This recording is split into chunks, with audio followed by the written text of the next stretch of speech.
And yeah, welcome everyone. I'm excited for to introduce the guest speaker, but just really kind of start with some introduction here.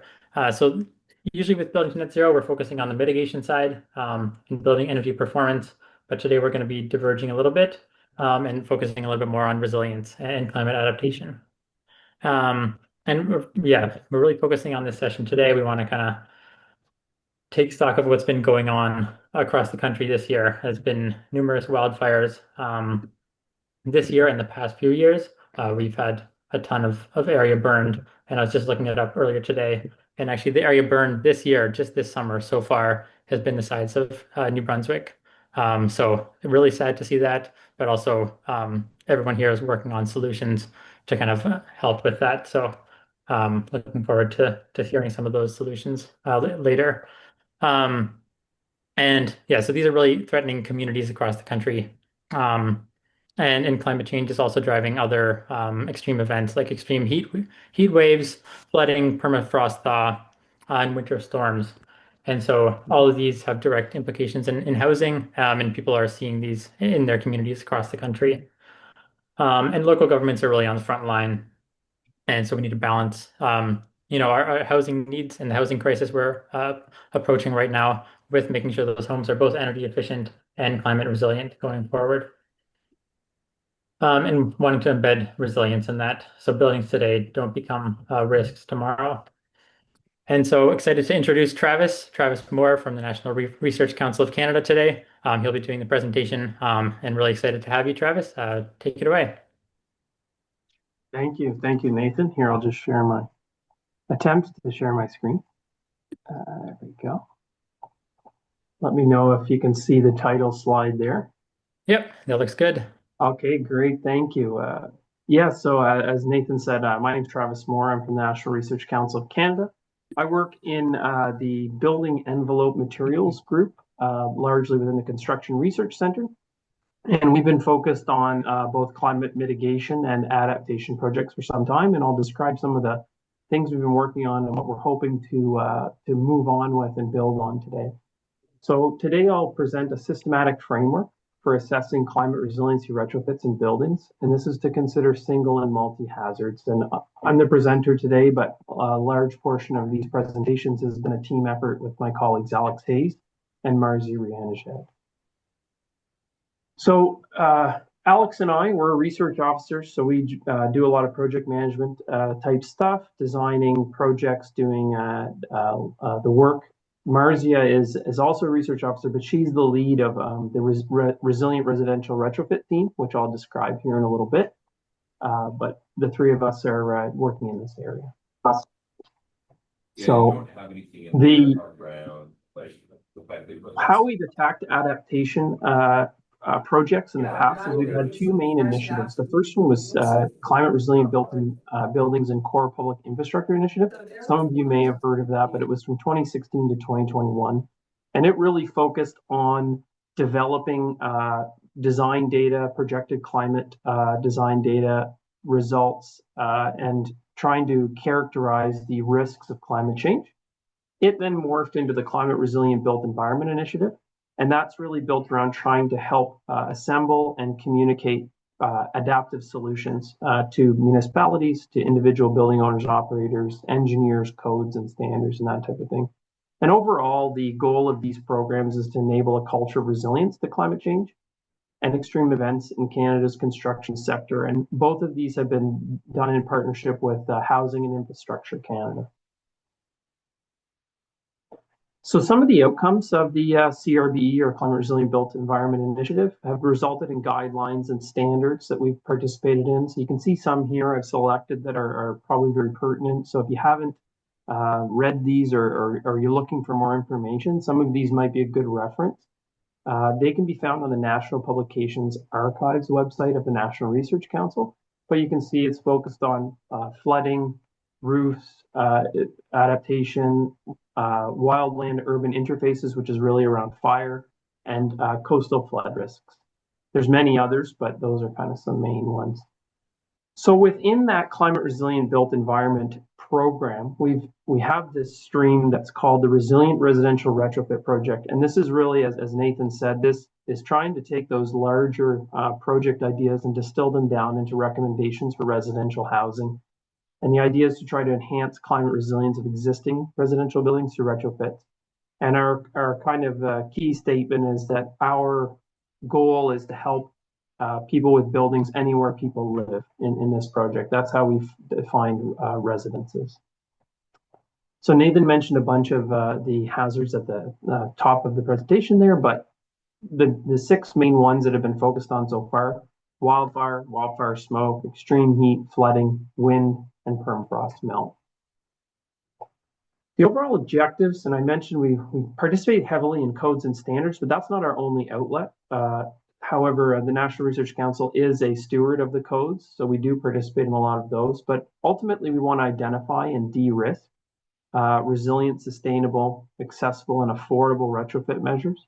We want to try to prioritize climate adaptation retrofit measures, especially in multi-hazard scenarios, but trying to encourage adoption of these types of practices across the board.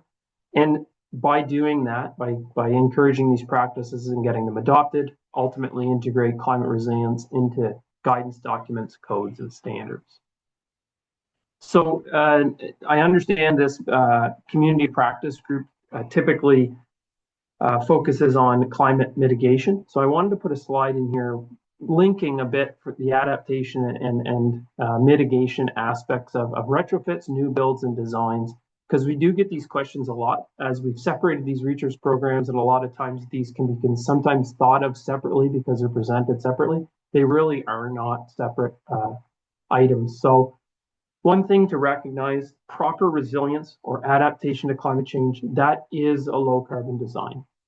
One of the reasons is that it can help increase service life durability, and where we refer to service life durability as the ability of the building to maintain its function throughout a service life. And service life in the codes is 40 years, but I think many of us recognize that assets last longer than that. So service life is really as long as the asset needs to be functional. And the idea of designing this adaptation requirements into this service life is that it protects assets and people both from the present issues we're facing, but as well tries to reduce risk of the increasing hazards as climate continues to change.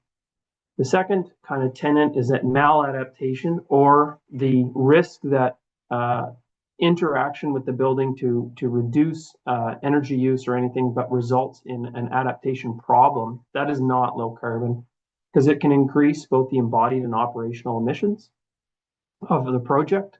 So maybe quickly, I'm not sure if how many people are familiar with that, but embodied emissions is really the amount of energy required to create materials and the emissions generated to do so. The operational emissions is really the use of those materials throughout their service life. So if you have a building that gets destroyed with a climate event, one can understand we have to rebuild, we have to put more materials in, and ultimately end up using potentially more energy and creating more emissions over time. Maladaptations also potentially increased. The risk is increased when there's multiple hazards scenarios. And I'll go through a case study example at the end of this presentation to try to kind of explain why that's a problem. However, merging these two together, adaptation, mitigation, multiple hazards, it's not simple. I'm sure any of you who are sitting in municipalities trying to tackle these problems on the front lines, it's not straightforward how to put these together. So what we've attempted to do is create a systematic approach that we want to kind of pilot and put out that everyone can follow to help make this a bit simpler to optimize this process. So just before I get into that systematic approach, I wanted to describe some background as to why or what we've kind of built into this retrofit methodology. And we borrowed from the conservation and sustainability practices that the heritage groups have used over many years, because they're typically responsible for maintaining assets for a long time. So they have a lot of lessons learned. But their 3 main tenets are called understand, plan, and intervene. Understand what the problem is you're trying to solve, plan through what the options are to solve it, perform the retrofit, so intervene. And we've added a 4th one at NRC to this, which is document and monitor. And I'll go through why that's kind of a critical piece for adaptation, especially in the following slide. So what goes into the understanding process in an adaptation retrofit? Well, really one of the first pieces of that is understanding the hazard and exposure that your community is exposed to. And there's many pieces of information out there and a lot of work being done, some by ICLEI and many others, on defining what the climate hazard is that your community is exposed to through climate hazard maps. They typically represent both present and future design loads that the community will face, and also help to define for the buildings in that community, what is the exposure level to a hazard? And I put a little sub-bullet here because it's an important point. Even though a climate hazard map might be a geographically large space, the entire size of the community might be divided up, not all buildings have the same exposure, which can further complement the problem. Secondarily, in a given building where there's occupants, you need to do both a building and occupant assessment and vulnerability identification. And this is specifically to identify the problem, understand what is the problem we're trying to solve. What are the individual occupants' vulnerability to a given hazard, and how does the building react to that hazard and cause interior conditions for those occupants to live through? And just like the buildings, not all occupants have the same vulnerability. So a quick example of that might be in your communities, you might have multi-unit residential buildings. You might have a mixture of demographics of folks that live there, from young families starting out to elderly populations that are downsizing and living in those apartments.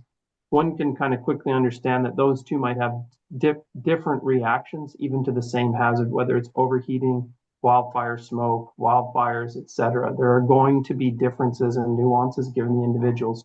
So it's important to try to take those into account when one is understanding what is the adaptation problem we're trying to attack.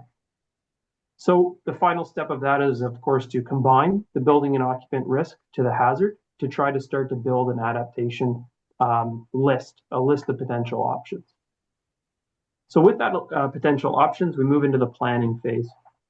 So the planning phase is, again, identify and select the adaptation measures that meet the resiliency criteria.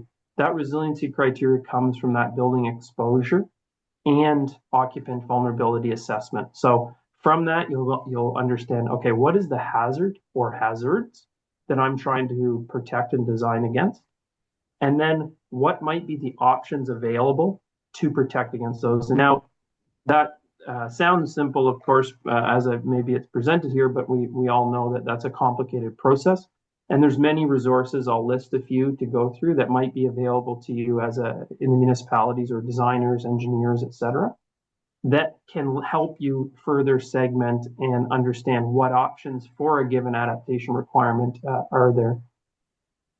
The second phase in the planning is to now, from those adaptation measures, evaluate out of those potential options, which ones works for me in my project. So budget, cost, return on investment, they are always the classic limitations in any of these projects.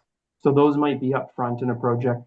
And then the second one is the link to decarbonization. So once adaptation measures have been identified to set the amount of or to set the potential solutions, now from those potential solutions, one should consider the decarbonization potential. So maybe more clearly, for good climate resilient design that is also meets climate mitigation goals, one should consider adaptation first.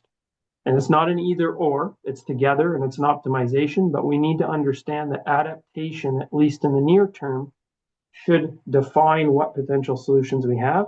And from those, the decarbonization potential can be decided and the optimum piece picked.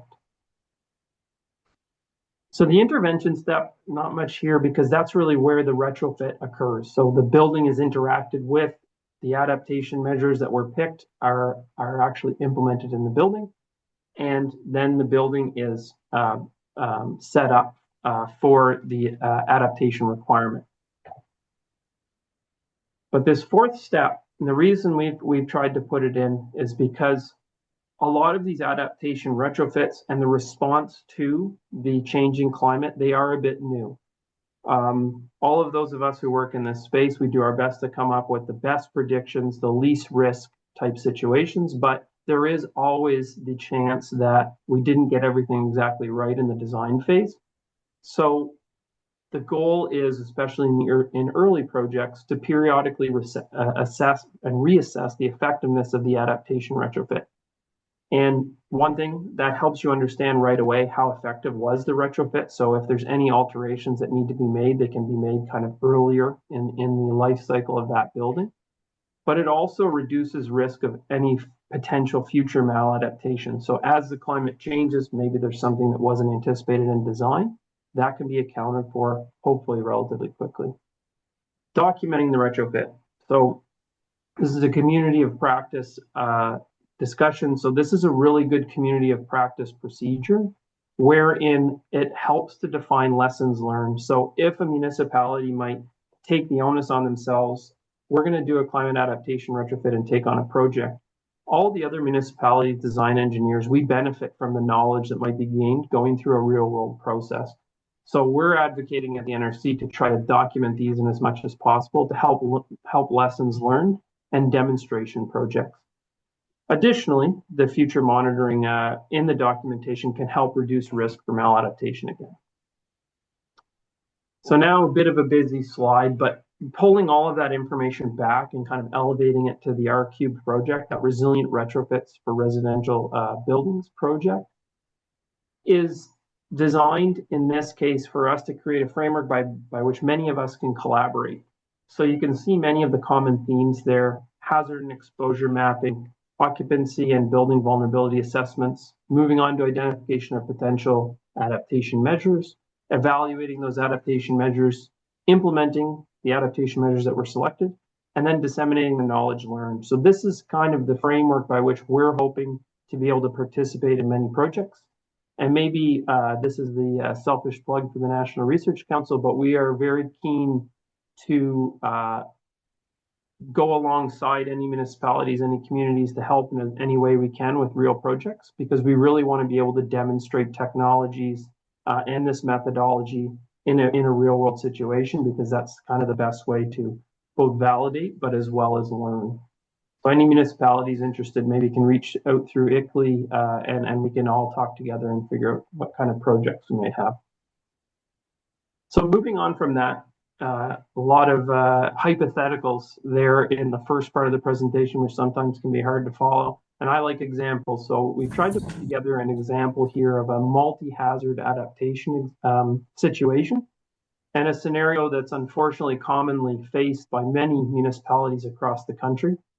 And we'll walk through that framework and show how it might be used in this type of situation. And the combined hazard in this case is overheating and wildfire smoke. So here's an example. The Interior Health for BC for the city of Kelowna has produced some climate hazard maps, really nice climate hazard maps that, again, geographically distinguish the risk factors given different locations within the city of Kelowna for these two hazards. So the first one on the left in the red is a heat vulnerability map. This identifies where the risk for overheating might be. On the right, smoke vulnerability map, which of these areas is also vulnerable to wildfire smoke. And one can see quite a bit of overlap there. So many of the buildings and folks in this community are going to experience both of those. And unfortunately, most times those are going to happen at the same time, because the wildfire smoke generally occurs more in the summertime, as does overheating. So you have your vulnerability assessment map. You know that there is a risk factor for my building maybe, or my municipality, that sits within that map. Now, how do we go about doing a building and occupant assessment of vulnerability? And here on the right is a list of tools and resources in the bullet points there. So the ICLEI Climate Insight tool being one, that can help one identify for a given risk hazard, what are some potential things I need to look for, what are the solutions, and what's some information around. In the center here, we've picked an example from the Institute for Catastrophic Loss as an example of a checklist. So these are available from those websites, and one can go through it and say, okay, for extreme heat, they've created this risk score where one can go through it for an individual building and come up with a risk score. That risk score can be used to recommend retrofits. The Climate Insight tool, similar fashion, one can pick the hazard and go through a series of questions to come up with some potential solutions. There are many folks working in these areas and many recommendations, as you can see on the right. And one of the keys to this framework is trying to help municipality, official, engineers, designers, etc., understand in a systematic way where to go access that information and how to use it.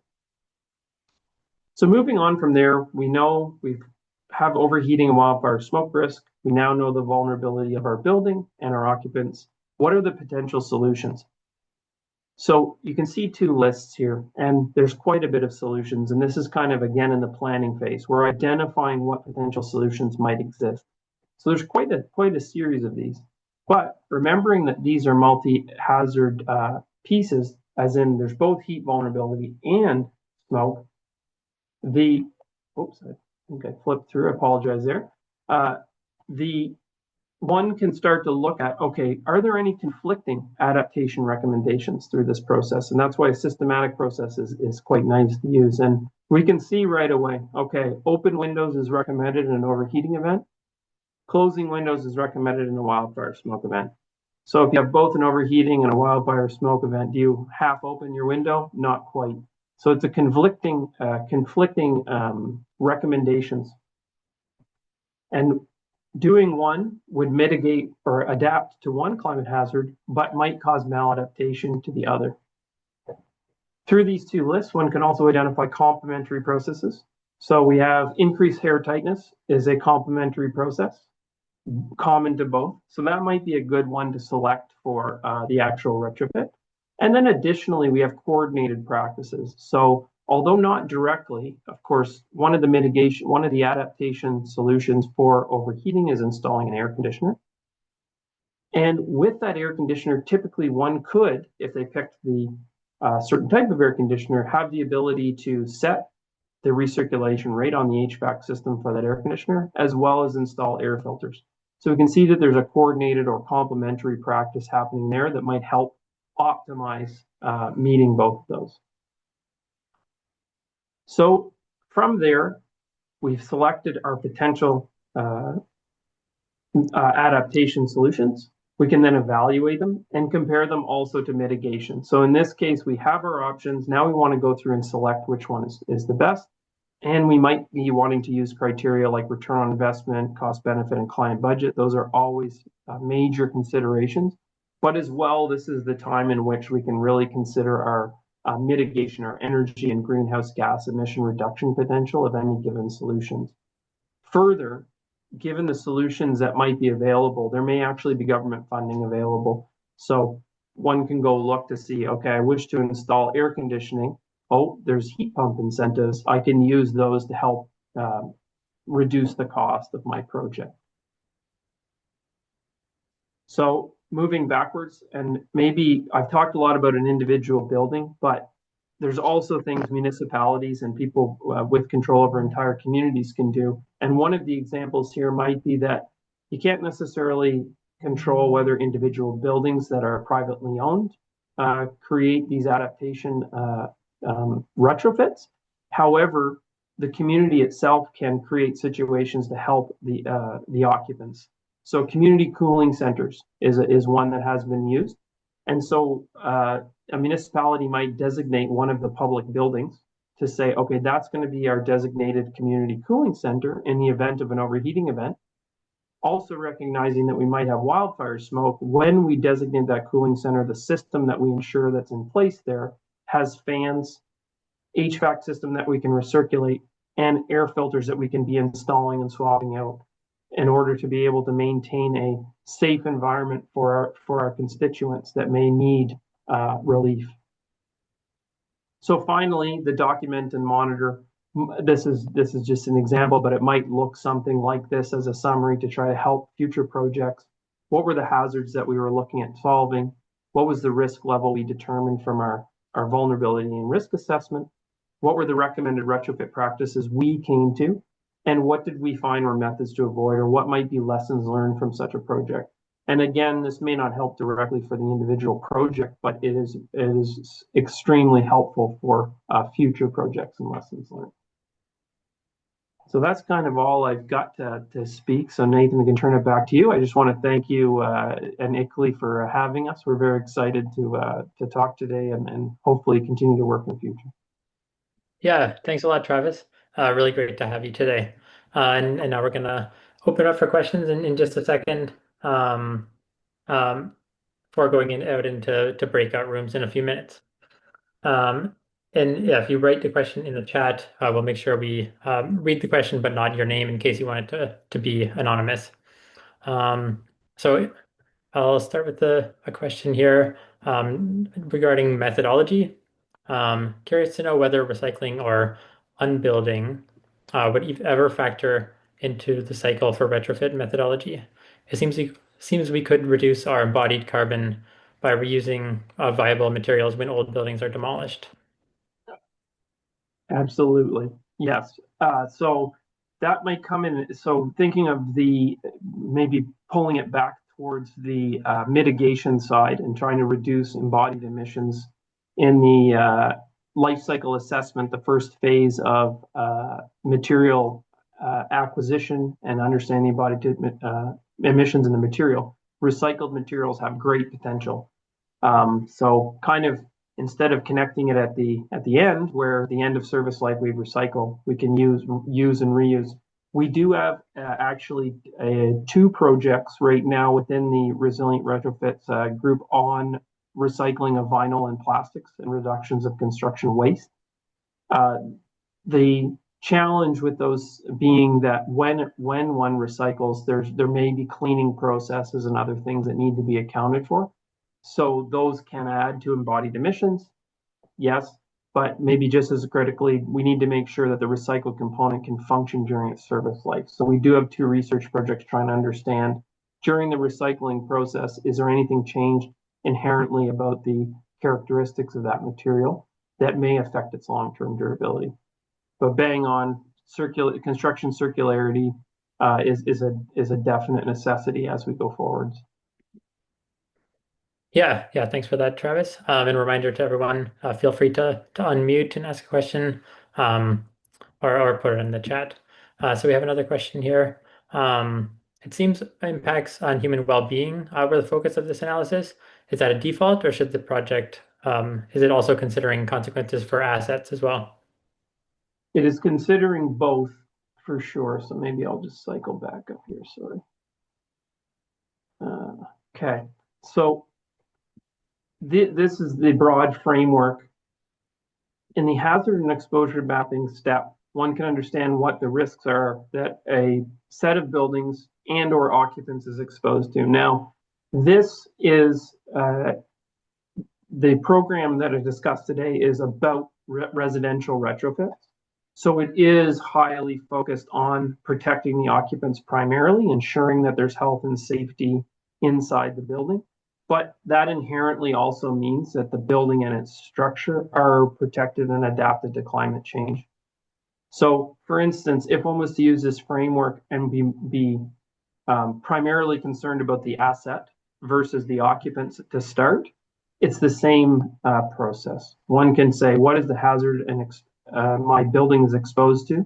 What is the vulnerability and risk of that building to being susceptible to that hazard? So, for instance, if there is increased risk of overland flooding in your area, and the building itself is made of wood and absorptive materials that might not be adaptive to those floods, you can start to build in those protection mechanisms. Is it likely that shelter in place will be a recommendation during an overland flood? No. So early on in the exposure and vulnerability assessment process, you'd be able to identify that I'm protecting the building for post-event occupancy, not during event occupancy, and therefore can focus on the structure. But the overall process, I believe, would stay the same. It's simply just which of the kind of direction in the flow diagram would you be going given what you're trying to protect. And I see we have a follow-up here about what about the case of hail damage? So hail damage would be similar. Again, there's a hazard and identification. Okay, I'm protecting the asset or the siding, the roof, the windows from hail damage, and the exposure to hail. So one would need to define what is the level of protection I need from hail, and then identify materials through the identification step that might be resilient to hail. This is topical, and I think still continuing both research but technical application to try to define what hail resilient materials are.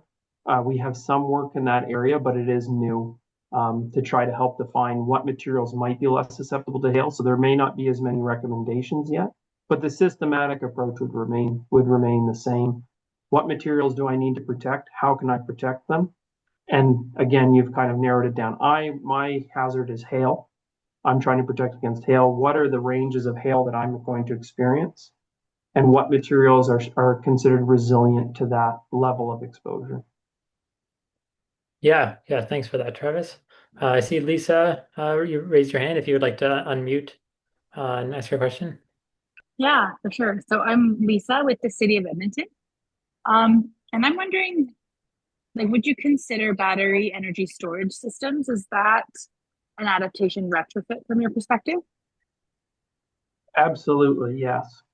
So there's different kind of nuances to this holistic piece. So battery storage can be a resiliency to, say, like long-term power outages, those types of things that may occur and do occur due to the extreme events and storms.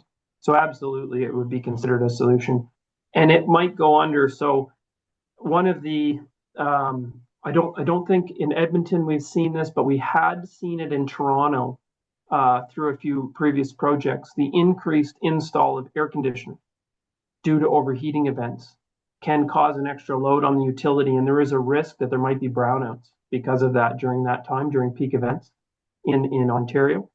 And so a battery energy storage system would come into play in your identification of that adaptation. So during your hazard identification, one of the outcomes might be, I need to be resilient to power outages. I need passive survivability in my building, and I can't necessarily rely on the electricity grid.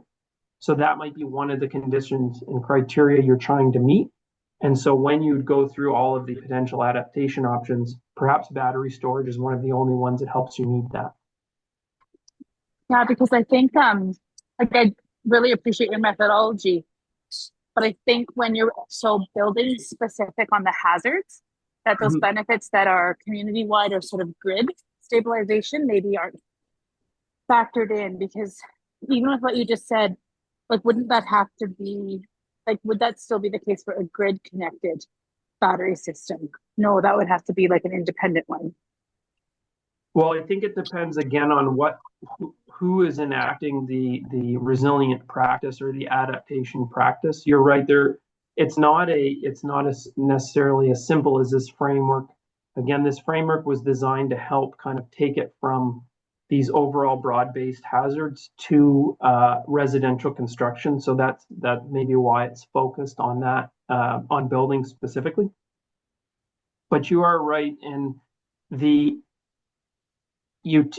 knowing the physical location and your exposure to a given hazard, those should be refined over time. And your individual building, let's say it's in the city of Edmonton, and the local utility or distributor actually says, we've put in battery storage, then that would inherently go into the exposure to your building. I'm less exposed to this hazard, so I don't have to make a physical change. But the overall process of that as an individual or trying to like building owner operator wouldn't necessarily change. But again, it can be rolled into the exposure side of things. What is the risk of my asset to the hazard? So it requires a lot of communication across multiple levels, and that's part of the reason, not necessarily to that level for this framework, but it is part of the reason we're trying to develop and encourage this framework, is that there are a lot of different levels and different folks and different stakeholders involved in these processes. And there's not an easy way, at least in our experience, there hasn't been an easy way to communicate across those levels.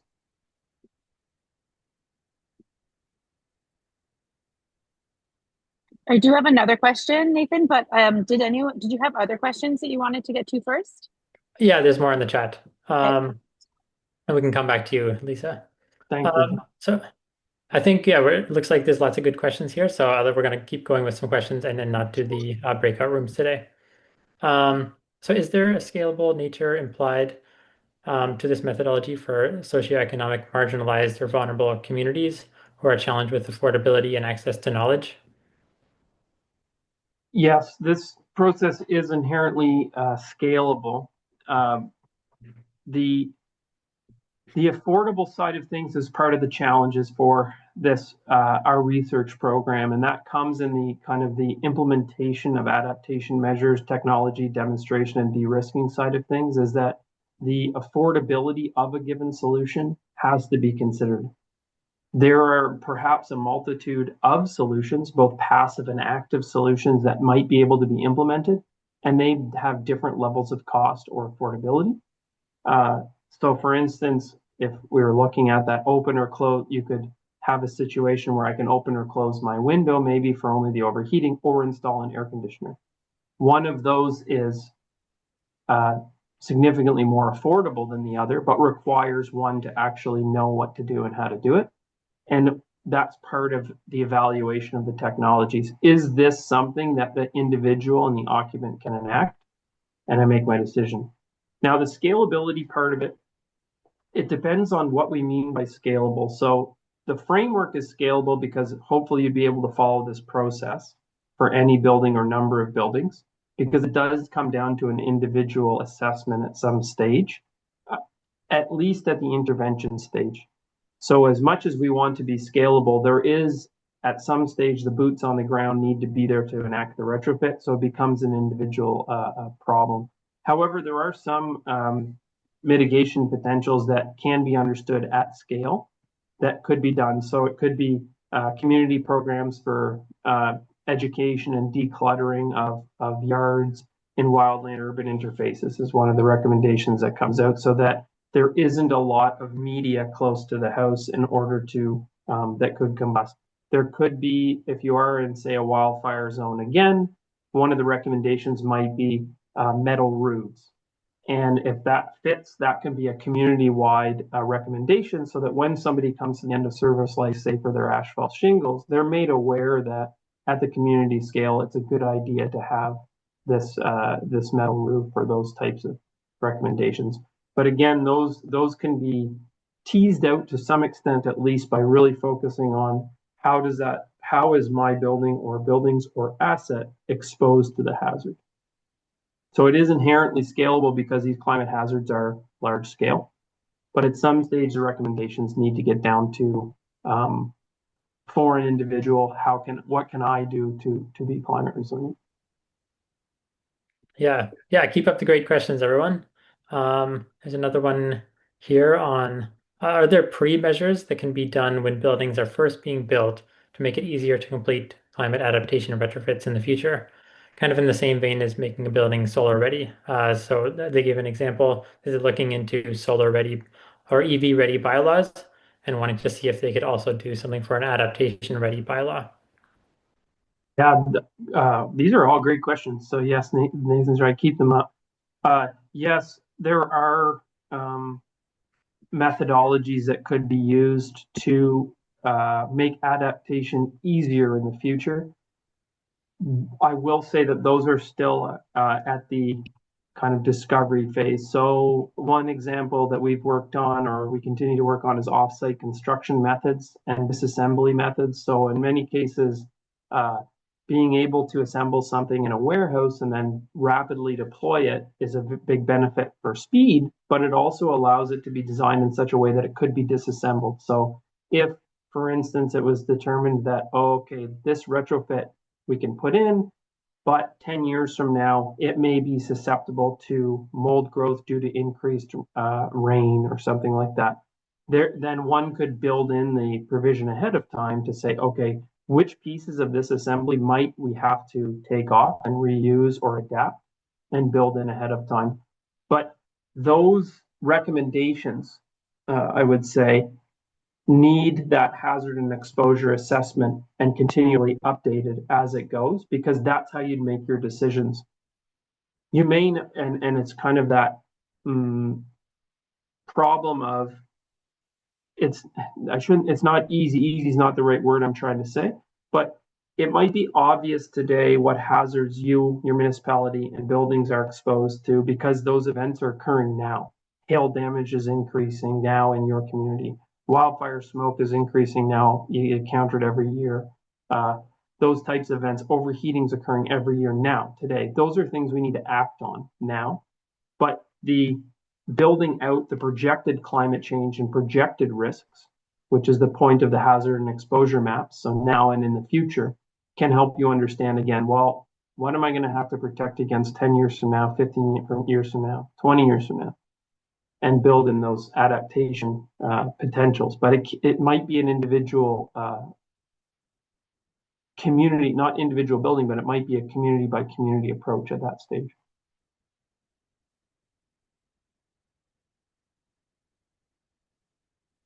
Oh, you're muted, Nathan. Whoops, I'm muted there. Next, we can go back to Lisa.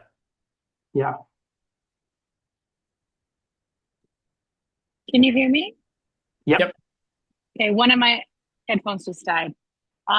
Okay, yeah, I think my other question is I really appreciate what you're saying about mitigation because the conversation is often one or the other.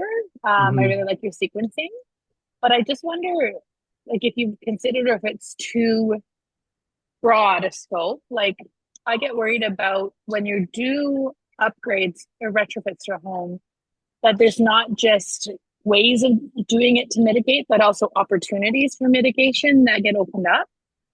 So for example, I think one that's on my mind a lot is like, and it might be the wrong word, but like weeping tiles. Like if you're already going into your foundation, could you also insulate?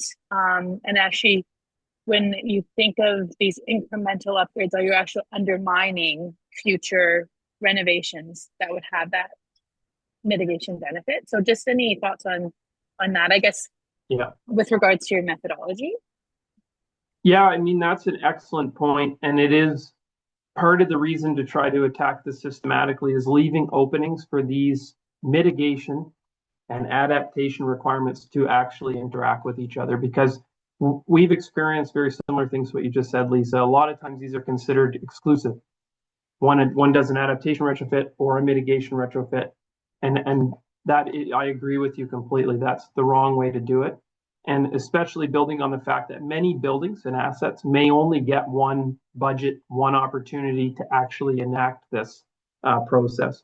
So the goal of these types of approaches, and again, maybe I should have said this too, this is kind of a working framework as well. So we welcome the idea of expanding and building this out, and especially with partners, but as well with municipalities. And that's the idea of going through real world demonstration projects to try to tease some of these out. But absolutely, what one you just mentioned, like, okay, we have to go in and fix the weeping tile because we need drainage in our building to increase rain and overland flooding. There's an opportunity to put insulation on the exterior of the foundation at that stage. Well, that would hopefully fall in the complementary measures piece. Why do I need the increased insulation? Oh, I can reduce energy use in the basement, or, oh, I can reduce overheating risk, or those types of things. So it's not to try to put this framework forward to be like, it's simple, just follow this. It's to present it as to open up these questions and record what's needed so that when tools are built out, they have these pieces inherently in them. So we've worked we worked with the University of Waterloo for a little bit, developing some preliminary tools, but the idea was actually very similar to the ICLEI Climate Insight tool, where you could go through and select, okay, this is the retrofit I'm planning. And behind the scenes, it would have already connected, oh, you're digging up your weeping tile, so you have access to the foundation. Have you considered insulating the basement?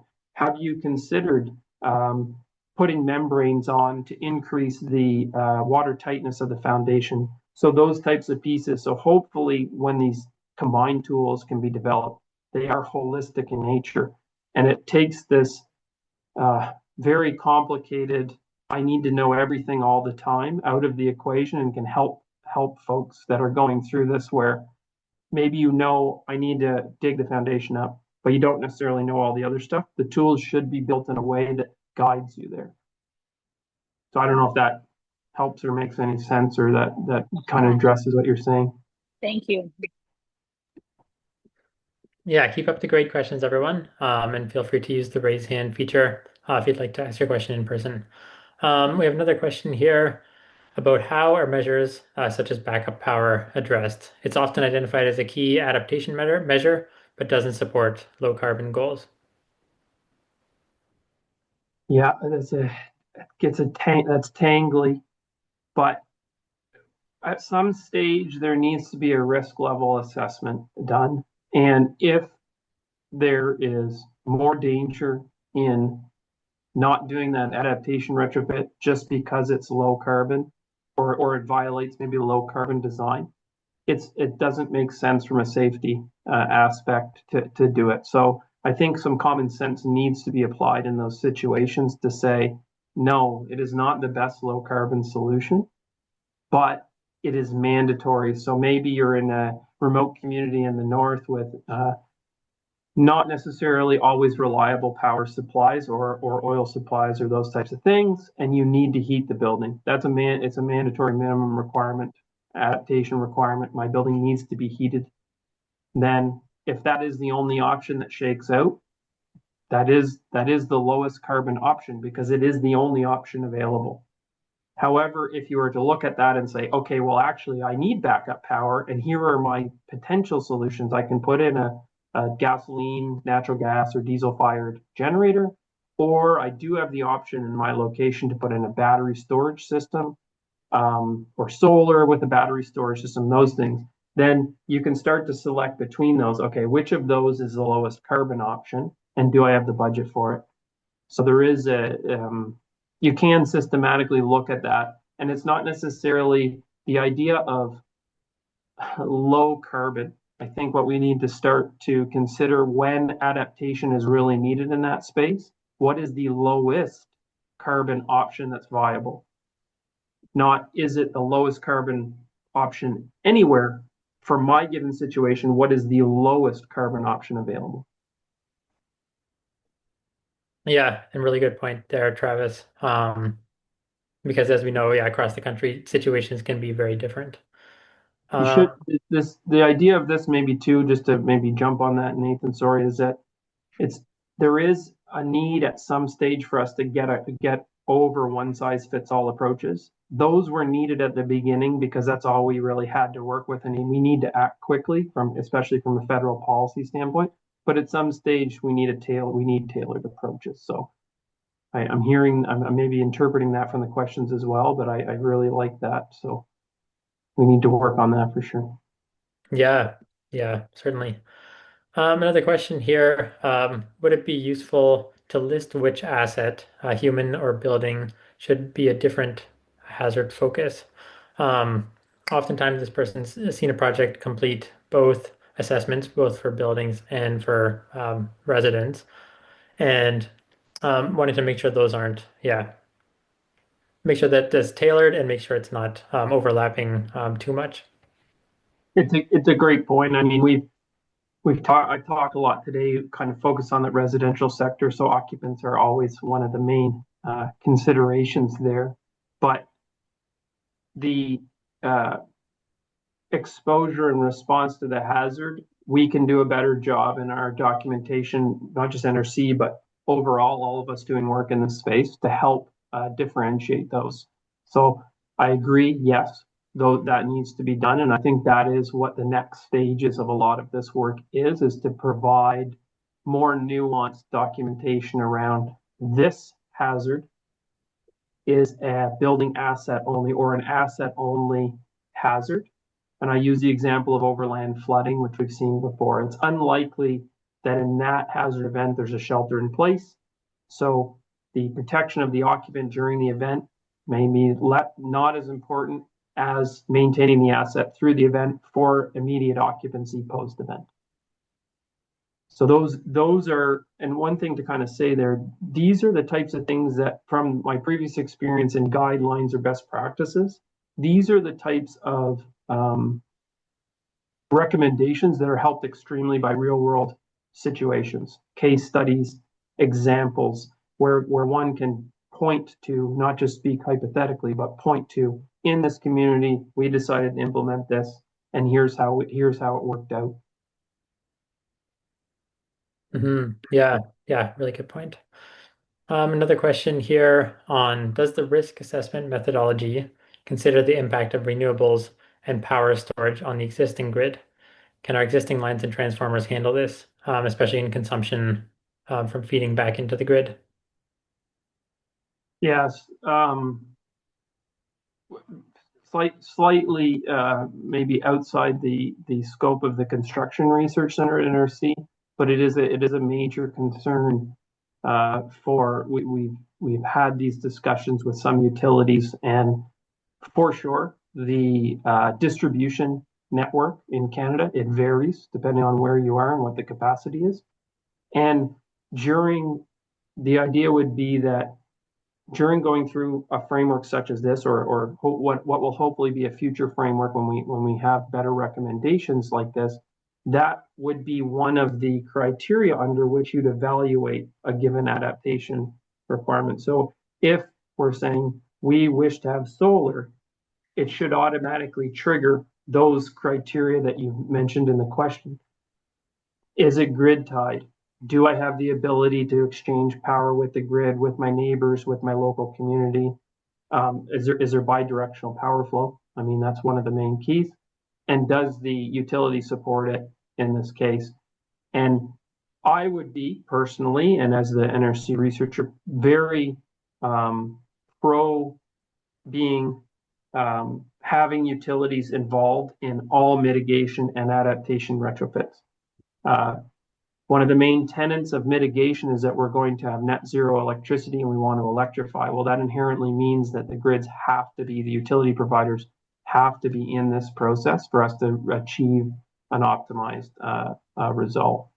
So having them as partners in these types of frameworks allows us to add perhaps those other check boxes or those types of things. So I think that's a great reminder and a great point to take back for sure. Yeah, and one last question, just to kind of tie it all up here, expanding more about on adaptation, comparing to mitigation and how to make sure you integrate both of those and prioritizing those, especially in relation to this communities focused on the building to net zero side. Anything more you can expand on there? I think we need more discussions like this to help iron out exactly where best mitigation and adaptation meet. And there are going to be projects that one will be more important than the other. And it may be more dependent on budget or desires of the asset owner as to which one of those is pursued. I mean, ideally, in our nice little engineering mind, we might want to optimize the process perfectly, but the real world limitations are there. So I think it's just to make sure we are cognizant of adaptation and mitigation. We know they're not separate. We know that they're actually part of a continuous process, and one needs to build in that decision making criteria on any retrofit project. I would say it doesn't mean you have to choose one or the other. Just I think that's where the providing people the background information and the decision making criteria around it will just help achieve both of them in the long term. Yeah, and I agree with you there. I also have an engineering background and kind of get stuck on that engineering mindset, like really want to do the best job and make this building, amazing. But understanding that, funds can only go so far. Um, so yeah, thanks everyone for the fascinating conversation today. Thank you, Travis, for your presentation. Yeah, I think this went really well, and happy to see everyone here today and happy to see everyone again at the next webinar in September. Yes, thank you everyone for the great questions. I'll beg Nathan for some notes, I think, because I'd like to take a lot of that back. So much appreciated. Sounds good. All right, thanks everyone. Have a good rest of your day.